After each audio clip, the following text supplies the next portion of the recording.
ख़बर शामिल की पिया कराची में रिपोर्ट मीर सिकंदर अली ठालपुर जी।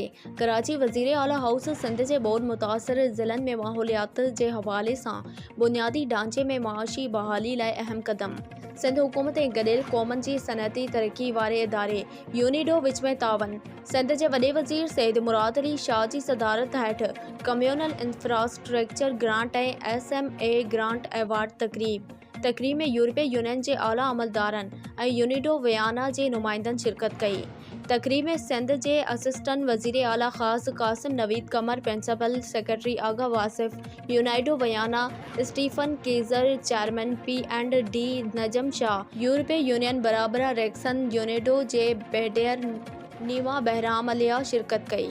सिंध के वॾे वज़ीर की निगरानी में कम्यूनिकल इंफ्रास्ट्रक्चर ग्रांट ऐं SMA ग्रांट के मादे ते सयूं।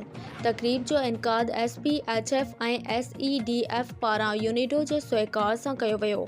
पायदार तरक्की मंसूबे तहत यूरोपीय यूनियन 5 ज़िलन में मॉडल ॻोठनि के तामीर लाइ 5 मिलियन यूरो के ग्रांट ॾिनी।